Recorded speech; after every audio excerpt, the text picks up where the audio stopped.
내가 누려왔던 모든 것들이, 내가 지나왔던 모든 시간이, 내가 걸어왔던 모든 순간이 당연한 것 아니라 은혜였소. 네, 반갑습니다. 앞에 무슨 꽃이 있죠? 지난주에 어떤? 국화가 있는 거 보니까 가을이 다가온 것 같죠? 네.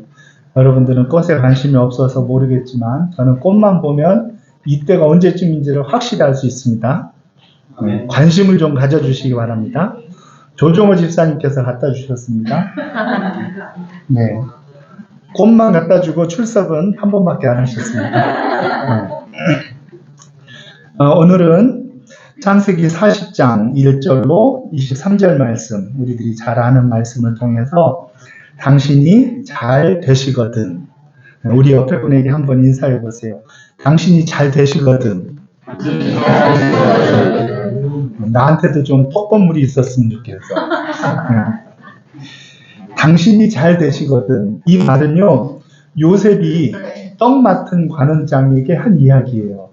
그런데 이 말이 여러분들은 어떻게 들리는지 모르지만, 이 말은 요셉의 정말 전심을 담아서 내뱉은 한마디예요. 요셉이 스스로를 많이 변명하는 사람도 아니고, 스스로 자기 자신을 많은 사람들에게 구명하는 그런 사람이 아닌데, 한마디 딱 합니다. 떡 맡은 관원장에게. 당신이 잘 되시거든. 어떻게 해달라는 말이에요?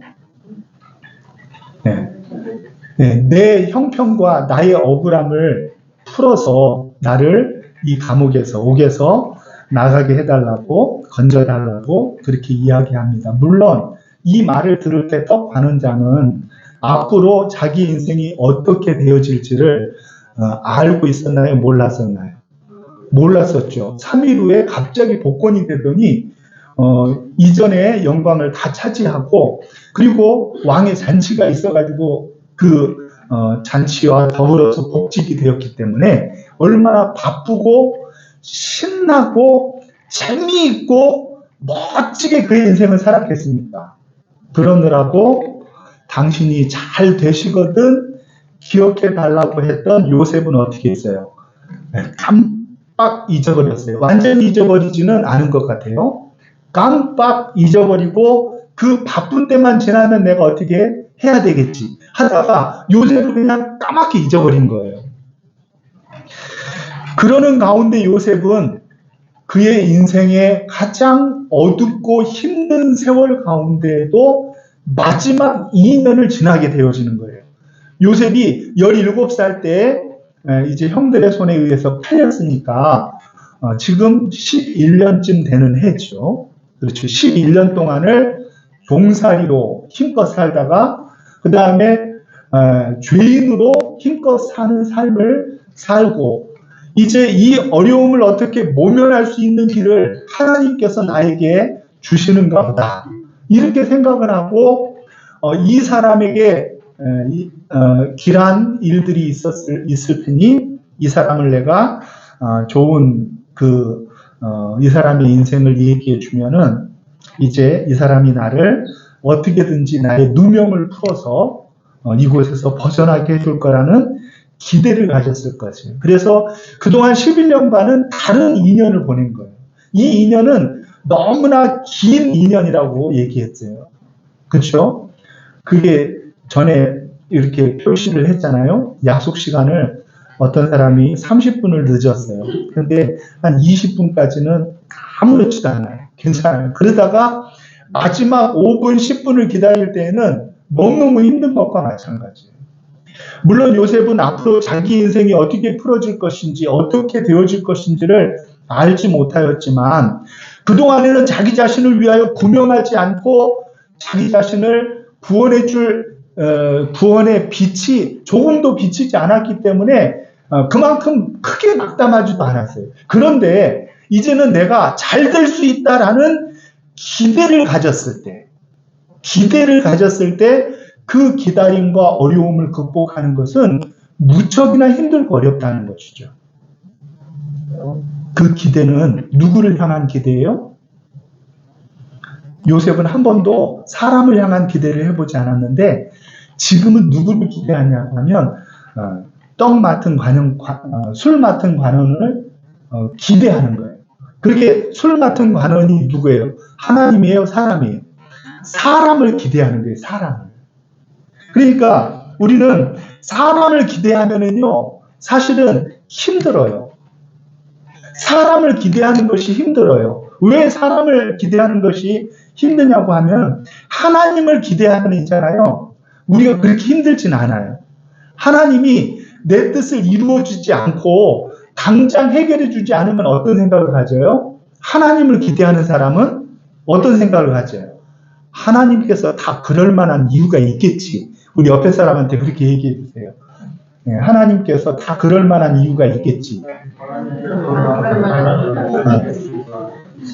적응해야 돼요. 우리 교회는 목사님이 길게 막 인사를 시키니까 아주 정신 차리고 듣지 않으면은 인사를 못 해요. 아니, 다 그럴 만한 이유가 있겠지라고 생각을 한단 말이에요. 누구를 기대할 때요? 하나님을 기대할 때는 그런 마음이 들어요. 하나님을 기대할 때는 안 들어주신다 할지라도 지금 이 일이 당장 해결이 안 된다 그래도 다 그럴 만한 이유가 있으시겠지. 하나님이 다 그럴 만한 이유가 있겠지. 요셉은 11년을 그렇게 넉넉히 잘 견딘 거예요. 더 어려워지고 더 형편이 억울해지며 더 형편이 나빠지는 한이 있어도 요셉은 사람을 기대하지 않았어요. 그렇기 때문에 그는 11년을 잘 견딜 수 있었어요. 다 하나님께서 그럴 만한 뜻이 있겠지. 하나님을 기대했기 때문에. 그래서 하나님과 동행했다고 하지 않아요? 하나님의 형통하심이 요셉에게 임했다고 하잖아요. 요셉이 행하는데 요셉만 보이지 않고 하나님이 요셉의 인생 가운데 함께 보여줬다고 했잖아요. 요셉은 결코 사람을 기대하는 인생을 살지 않고 하나님을 기대하는 인생을 살았기 때문에 내 인생이 아무리 힘들고 어렵고 내 인생이 아무리 지치고 견딜 수 없고 이제는 더 이상 기대할 수 없다라고 싶을 때에도 하나님께 기도만 하면 어떤 마음이 들었다고요? 다 하나님이 그럴 만한 이유가 있겠지. 이런 생각을 갖고 그는 그 삶의 어려움을 잘 이겨나갈 수 있었단 말이에요. 그런데 떡 맡은 관원장하고 술 맡은 관원장이 한날 한시에 꿈을 꿨는데 그 해석이 전부 갈려가지고 술 맡은 관원장은 길한 꿈을 꿨고 그리고 떡 맡은 관원장은 흉한 꿈을 꿨죠. 거꾸로 한 거 아니죠? 거꾸로 하면 손 들고 얘기를 해야 돼요.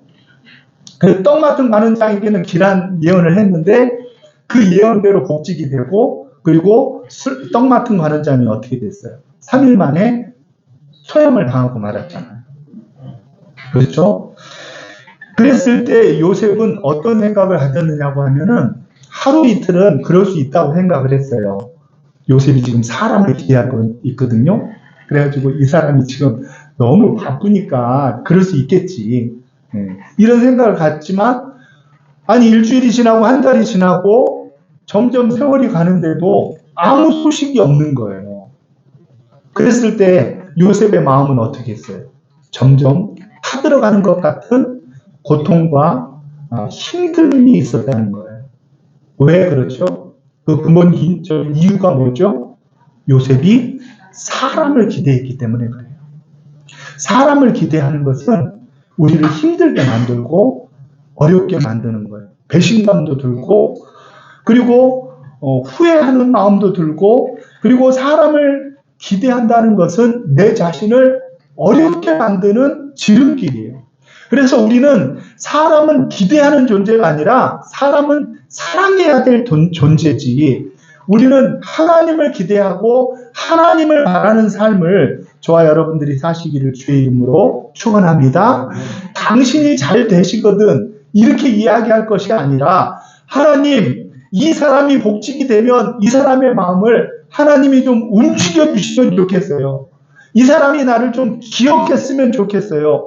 똑같은 당부를 할지라도 사람을 기대하는 것이 아니라 하나님을 기대하고 기대고 하나님을 의지하는 그런 요셉이었다고 하면은 말년에 2년, 30이 되어지는 그 2년까지의 기간이 그렇게 힘들지는 않았을 것인데 요셉이 그 기간을 굉장히 힘들게 어렵게 지내는 것은 바로 사람을 기대했기 때문이라는 거예요. 저와 여러분들도 사람을 기대하지 말고 사람은 어떻게 해야 되냐면은 사랑합시다. 사람은 기대하지 말고 사랑합시다. 네, 우리 이번에는 앞뒤에 계신 분한테 한번 인사해 보세요. 사람은 기대하지 말고 사랑합시다. 사람은 기대하지 말고 사랑합시다. 네, 중요한 거예요, 아주. 사람은 기대하는 존재가 아니라 사랑하면 되는 존재예요. 근데 그 기대하는 순간부터는 나에게 고통과 어려움이 찾아올 수 있다는 거예요. 둘째로 하나님은 우리에게 어려움을 견디라 말씀하시지 않아요. 아니, 어려움을 잘 견뎌내야죠. 그런데 하나님이 우리에게 주시는 어려움은 견디는 것이 아니에요. 그럼 무엇하는 걸까요? 견디는 것이 아니라 실력을 키워서 준비하는 기간으로 써야 돼요. 하나님이 우리에게 주신 어려움의 기간은 어떻게 해야 된다고요? 실력을 키워서 준비하는 기간이 돼야 돼요. 그거를 옛날에 우리들이 무협지 같은 걸 읽으면요, 남자들 많이 읽었거든요. 무협지 같은 데 보면은 내공을 쌓는다 그렇게 표현해요. 내공을. 꼭 무협지를 보면은 처음에는 완전히 집안이 쫄딱 망하고 엄마 아빠가 다 내 눈 보는 데서 다 죽고 그래요. 네? 그런 게 있어요. 그러면은 그 사람이 그 어려움의 때를 지나면서 어떻게 해요? 세월만 한탄하고 술만 먹고 있습니까? 아니. 내공을 쌓는 거예요. 그 부모를 죽인 그 원수에 대한 막 분노가 어떻게 되어지냐고 하면 자기 자신의 내공을 쌓는 것으로 나타나는 거예요.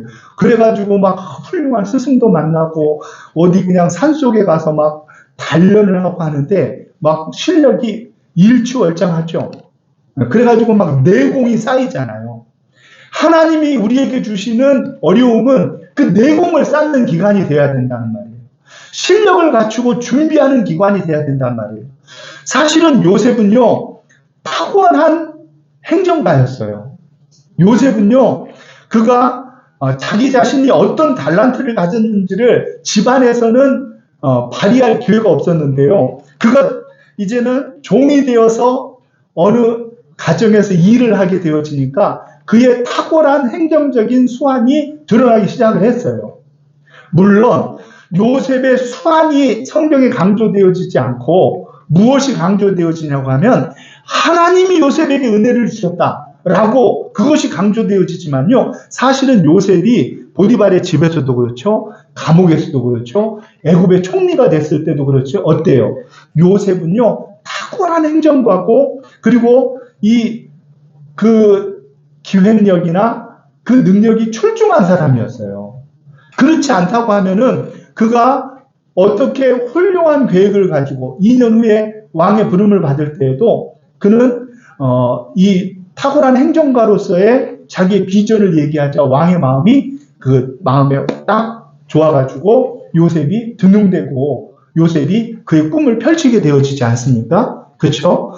왜 앞으로 얘기는 미리부터 하냐고 따지지 말고 그게 뭐냐고 하면은 요셉이 어떤 생각을 가졌냐고 하면은 요셉의 본질적인 그 재능과 하나님이 주신 달란트는 뭐냐고 하면은 탁월한 행정가로서의 능력이 있는 거예요. 그러니까 작은 가정의 일이든지 옥중의 일이든지 아니면은 큰 애굽의 일을 만난다 할지라도 그는 어떻게 될 수 있었어요? 그 행정가로서의 수완과 재능을 마음껏 발휘하면서 하나님을 보여낼 수 있는 사람이 되었단 말이에요. 문제는 그가 어려움에 처해 있고 어둠을 지나가는 터널과 같은 곳을 지나는 그 기간 동안에 요셉이 낙담하고 포기하고 그리고 주저앉아서 아무것도 안 하면서 그저 고난을 견디는 인생이 되었다고 하면은 하나님이 요셉을 크게 쓸 수가 없었다는 거예요. 요셉은 그 어려운 과정 속에서도 나에게 허락되어진 나의 행정력을 발휘할 수 있는 나의 것에 대해서 최선을 다한 거예요. 최선을. 그래서 내 자리에서 최선을 다하니까 그 최선을 다한 아름다운 준비가 결국은 더 큰 일에 크게 쓰임받는데 하나님 앞에 쓰임받는 사람이 되어줄 수 있었다는 것입니다. 그러므로 요셉의 어두운 13년의 기간은요, 그거는 단순히 낭비하는 기간이 아니라 준비의 기간이었다는 거예요. 준비. 예? 준비를 하였단 말이에요. 어두움을, 실패와 어두움, 그리고 어려움을 겪어보지 않은 사람은요, 보지 못하는 것이 두 가지가 있어요. 뭐냐고 하면 옆을 못 보고 뒤를 못 봐요. 실패해보지 않은 사람은요, 매일 성공만 하는 사람은 앞만 봅니다. 옆도 못 보고 뒤도 못 봐요. 옆은 뭐죠? 나와 함께 일하고 함께 가는 동료들이 잘 안 보여요. 내가 늘 승리하고 잘 되기 때문에. 그리고 뒤는 뭐예요? 나보다 더 못하고 더 힘들고 더 어려운 사람들에 대하여 우리가 마음으로 공감할 수 있는 능력이 떨어지는 거예요. 그러므로 실패와 어려움 속에는 하나님께서 옆도 보게 하고 뒤도 보게 하라는 하나님의 지혜가 그 가운데 있게 되어진 거죠. 요셉은 이 어려움의 때를 잘 견디고 이겼기 때문에 그가 총리 대신이 되었을 때 애굽에서 그의 꿈을 펼치면서 하나님의 일을 감당해내는 데 있어서 중요한 역할을 할 수 있었다는 거예요. 위에만 보고 앞에만 보는 것이 아니라 옆과 뒤까지도 볼 수 있는 지혜가 그에게 있었다는 것입니다. 그러므로 나와 같이 힘든 사람들, 나보다 더 힘든 사람들, 그런 사람들을 바라보면서 요셉은 그 어려움의 시기를 자기 자신의 겸손을 배우는 그런 아름다운 시기로 견디해내고 이겼기 때문에 하나님이 주시는 어려움을 요셉은 도리어 그의 인생을 더욱더 멋지게 하나님이 쓰실 수 있도록 준비하는 기간으로 사용했다는 것입니다. 저와 여러분들에게도요, 하나님이 주시는 어려움들이 있을 수 있어요. 어려움이 없는 사람이 어디 있겠어요? 때로는 사람의 모습으로 나타나죠. 때로는 물질의 모습으로 나타나죠. 때로는 관계 모양으로 나타나기도 하고, 우리는 어려운 일들을 만날 때마다 어떤 생각을 해야 되냐면은, 하나님이 나를 키우시려나 보다. 나를 준비시키시려나 보다. 나를 하나님께서 더 기뻐하시는 아름다운 모습으로 쓰기 위하여 내공을 쌓으라고 하는 것보다. 이렇게 얘기해요. 그래야지 이야기가 되는 거예요. 안 그러면 개연성이 없어요. 갑자기 이 사람이 고수가 돼가지고 무림에 나가가지고 다 그냥 격파를 하면은 거기에 우리들이 감동을 받겠어요? 그런데 이 사람이 죽을 둥 살 둥 그 어려움의 순간을 내공을 쌓고 자기 자신을 준비하고 자기 자신을 가꾸고 자기 자신의 실력을 키우는 기간으로 멋지게 쓰니까 결국은 큰 뜻을 펼칠 수 있고 하나님의 일들을 감당할 수 있는 능력을 갖게 되어진 줄로 믿으시기를 바랍니다. 그래서 하나님이 여러분들에게 어려움을 주신다고 하면 여러분들은 어떻게 해야 돼요?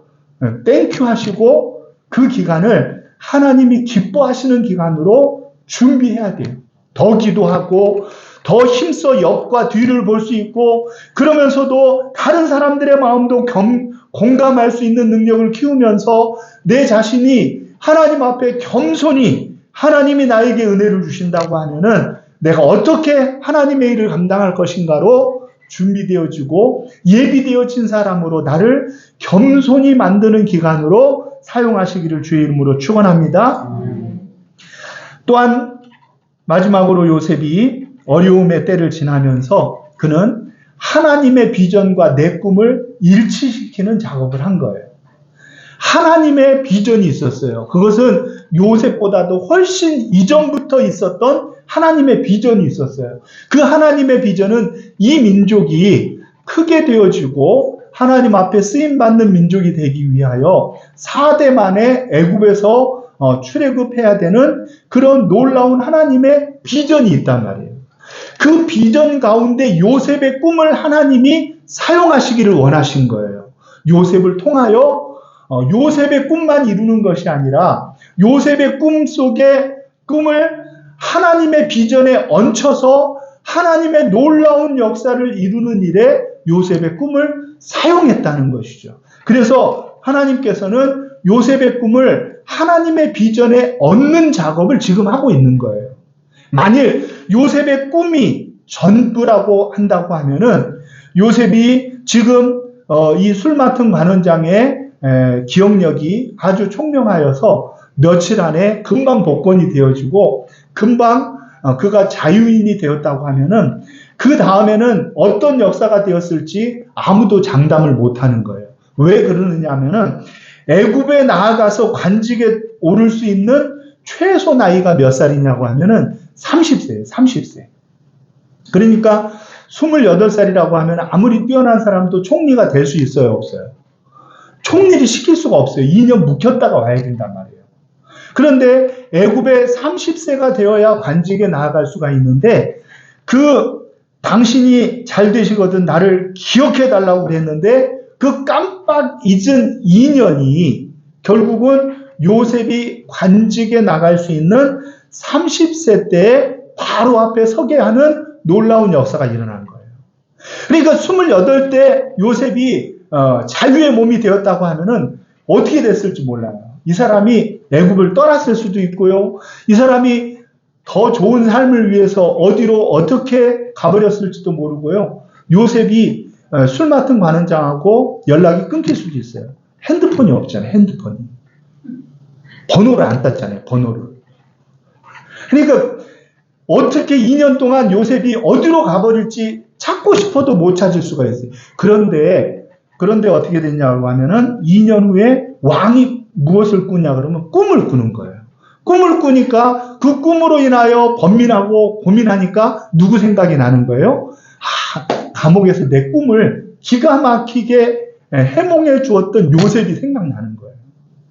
그러면 그 2년이 요셉에게는 견디기 힘든 2년이었지만 그러나 그 2년은 어떤 의미냐고 하면은 여러분 밥이 다 되고 취사가 끝난다고 바로 밥을 풀면 됩니까? 밥을 해보면 뜸을 들여야 뜸을 취사가 다 끝나도 금방 풀면 안 되잖아요. 그 뜸 2년이 요셉의 꿈이 이루는 그 뜸이 되었다는 거예요. 그 2년이 요셉에게는 힘든 기간이었지만 그 힘든 기간이 꼭 필요했기 때문에 하나님께서 당신이 잘 되시거든 나를 기억해 달라고 했는데 하나님께서 그 머릿속에 지우개를 넣어가지고 2년을 깜빡 잊게 하고 그리고 그 일로 인하여서 왕이 꿈을 꾼 다음에야 요셉이 생각나서 얼른 요셉을 불러와서 왕 앞에 세울 수 있었음을 저와 여러분들이 기억하시기를 바랍니다.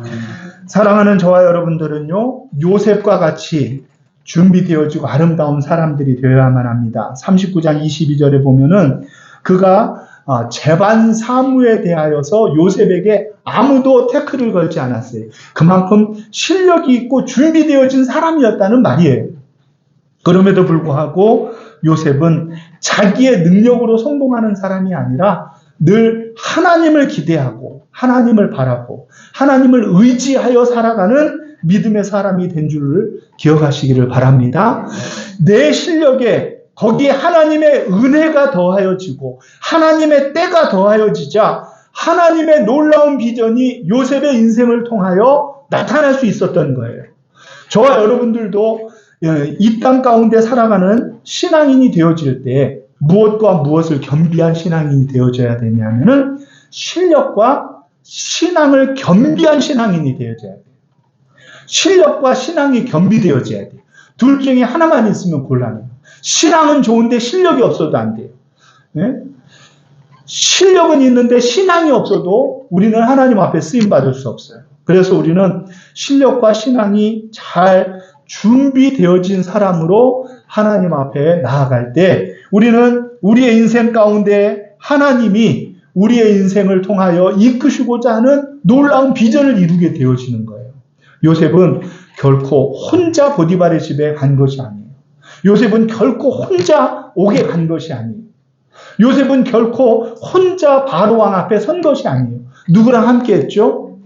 혼자 걷지 않을 거예요. 하나님이 함께 하시기 때문에 요셉은 자기의 실력만을 믿은 것이 아니라 그가 하나님의 도우심과 은혜로 내 인생을 이끄신다는 하나님 앞에서의 모습을 간직했기 때문에 요셉이 하나님 앞에 놀라운 축복의 사람으로 쓰임받게 되어진 줄 믿으시기를 바랍니다. 저와 여러분들도 하나님이 우리를 혼자 걷지 않게 하실 거라는 믿음을 가지고 그대 폭풍 속을 걷고 있을 때 우리 악보 못 받으신 분들은 사모님이 좀 나누어 주세요.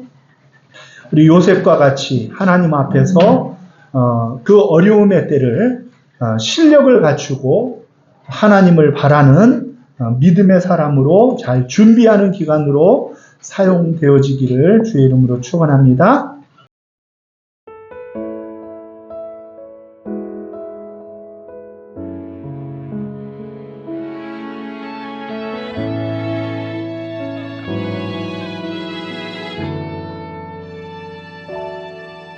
내가 누려왔던 모든 것들이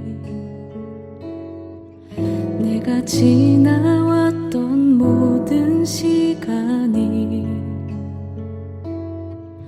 내가 걸어왔던 모든 순간이